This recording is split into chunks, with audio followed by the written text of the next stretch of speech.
Sir ನಾನು ಅದೇ ಹೇಳಿದ್ದಲ್ಲ, ನನ್ನ ಗಂಡನ ಸಾವಿ ನ್ಯಾಯ ಕೊಡಿಸಿದ್ರೆ ಸಾಕು ನನಗೆ. ಯಾಕಂದರೆ ಅವರಂಥ ಒಳ್ಳೆಯ ಅಧಿಕಾರಿ ಅವರು. ಅದನ್ನೇ ನಾನು ಕೇಳ್ತಾರೆ, ಸರ್ಕಾರಕ್ಕೂ ಅದನ್ನೇ ಕೇಳ್ತಿರೋದು. ಅವ್ರ ಮೇಲೆ ಯಾವುದೇ ಆರೋಪ ಇಲ್ಲ. ಹಗರಣ ಮಾಡಿರೋರು, ಅಮೌಂಟ್ ತೊಗೊಂಡಿರೋರು ಅವ್ರು ಅನುಭವಿಸ್ಲಿ ಸರ್. ಯಾಕಂದರೆ ಒಂದು ಸಾವು ಅಂದರೆ ಜೀವ ಅಂದರೆ ಅಷ್ಟು ಸುಲಭ ಅಲ್ಲ ಸರ್, ಯಾವುದಾದ್ರೂ ಅಷ್ಟೇ. ಈಗ ಅವ್ರನ್ನ ಕಳ್ಕೊಂಡಿರೋರು ನಾವು ತಿಂಗಳು ಸಂಬಳ ಜೀವನ ಮಾಡ್ತಿದ್ದವ್ರು. ಈಗ ಯಾವ ವರಮಾನದಲ್ಲಿ ನಾವು ಜೀವನ ಮಾಡೋದು ಸರ್? 2 ಮಕ್ಕಳನ್ನ ಇಟ್ಕೊಂಡು ನಾನು ಏನು ಮಾಡಲಿ? 12,000 ಸಂಬಳದಲ್ಲಿ ಜೀವನ ಮಾಡೋಕ್ಕಾಗುತ್ತಾ ನನ್ನ ಕೈಯಲ್ಲಿ? ಮಕ್ಕಳಿಬ್ಬರೂ ಓದ್ತಾ ಇದ್ದಾರೆ. ನಾನು ಅದಕ್ಕೆ ನನ್ನ ಗಂಡನ ಸಾವಿ ನ್ಯಾಯ ಕೊಡಿ. ನಾನು ಕೇಳ್ತಾ ಇರೋದು ಇಷ್ಟೇ. ಸರ್ಕಾರಕ್ಕೂ ಆದರೂ ಅಷ್ಟೇ, ನಿಮ್ಮ ಮೀಡಿಯಾದವ್ರ ಹತ್ರನೂ ಕೇಳ್ತಾ ಇರೋದು ಅಷ್ಟೇ. ನನ್ನ ಗಂಡನಿಗೆ ಸಾವಿಗೆ ನ್ಯಾಯ ಬೇಕು. ಅವ್ರು 3 ಜನ ಅಧಿಕಾರಿಗಳು ಅನುಭವಿಸ್ಲಿ ಸರ್.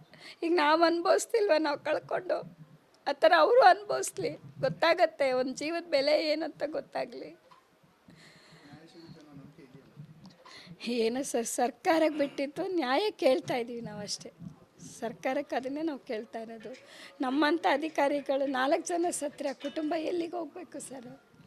ಅದೇ ನಾವು ಕೇಳ್ತಾ ಇರೋದು. ಅಲ್ಲಿಗೆ ನಿಯತ್ತಿಗೆ ಇದಿಲ್ವಾ? ಸರ್ಕಾರ ಸೇವೆ ಮಾಡಿದ್ದು ನಿಯತ್ತಿಗೆ ಏನು ಬೆಲೆ ಇದೆ ಸರ್ ಅಲ್ಲಿಗೆ? ಅದನ್ನು ನಾವು ಕೇಳ್ತಾ ಇರೋದು. ಯಾರೂ ಬಂದಿಲ್ಲ ಸರ್, ಇದುವರೆಗೂ ಬಂದಿಲ್ಲ ಸರ್. ಫೋನ್ ಮಾಡಿದ್ರು, ನಾವು ಬರ್ತಾಯಿದ್ದೀವಿ ಅಂದ್ರೆ ಅಷ್ಟೇ, ಬಿಟ್ಟರೆ ನಮ್ಮ ಮನೆಗೆ ಯಾರೂ ಇನ್ನೂ ಬಂದಿಲ್ಲ ಸರ್. ಸಚಿವರು ಬಂದಿಲ್ಲ ಸರ್, ಫೋನಲ್ಲಿ ಮಾತಾಡಿಲ್ಲ ಸರ್. ನಡಿ ಈಗ ಶುರು ಮಾಡೋಣ. ಕೇಸರಿಯಿಂದ ಮನೋಲ್ಲಾಸ ಮನಸ್ಸು ಮತ್ತೇರಿ ಕುಣಿದಾಡಿದೆ ನೋಡು, ಮನಸ್ಸು ಮತ್ತೇರಿ ಕುಣಿದಾಡಿದೆ ನೋಡು. ಕ್ಷಣ ಕ್ಷಣವೂ ಆಚರಿಸಿ ಕೇಸರಿ ಹಬ್ಬ. ವಿಮಲ್ ಬಾಯಲ್ಲಿ ಹೇಳಿ ಕೇಸರಿ. ಇರೋ ಸ್ಟೇಟ್ಮೆಂಟ್ ನಾನು ಹೇಳ್ತೀನಿ. ಯಾರೂ ಬಂದಿಲ್ಲ. ಬೆಳಗ್ಗೆಯಿಂದ ನಾನು ಅದೇ ಜಾಗದಲ್ಲಿ ಕೂತಿದ್ದೇನೆ, ಎಲ್ಲೂ ಬಂದಿಲ್ಲ, ಯಾರೂ ಬಂದಿಲ್ಲ. ಶಿಕ್ಷೆ ಆಗಲೇಬೇಕು. ಯಾಕಂದರೆ ಹೈಯರ್ ಆಫೀಸರ್ಗಳಂತ ಅಂದ್ಬಿಟ್ಟಿದ ತಕ್ಷಣ ಇಂಥ ಅಧಿಕಾರಿಗಳನ್ನ ತುಳಿಯೋದು ತಪ್ಪಲ್ವಾ? ಅವರು ಮನುಷ್ಯರು ತಾನೆ, ಅವರು ನಂಬಿ ಜೀವನ, ಮಕ್ಕಳು ಮರಿ ಎಲ್ಲರೂ ಇರ್ತಾರೆ ತಾನೆ ಅವರಿಗೂ.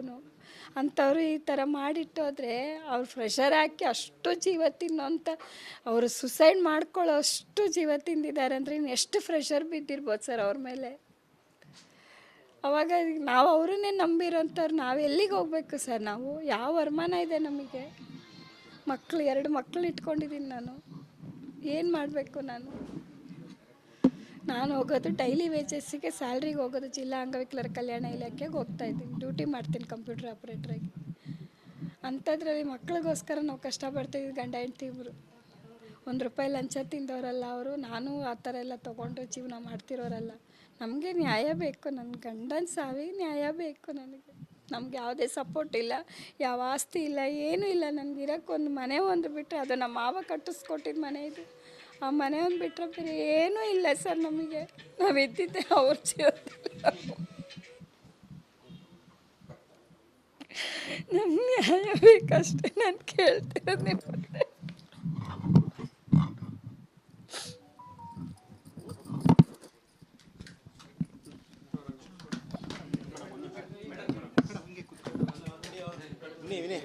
ಆಫೀಸರ್ ಬಂದು ಭೇಟಿ ಆಗ್ಬಿಡ್ಲಿ ಅವ್ರಿಗೆ. ತಡೆಯ ನಾನು ಅವಾಗ ನಿಂತ್ಕೊಂಡು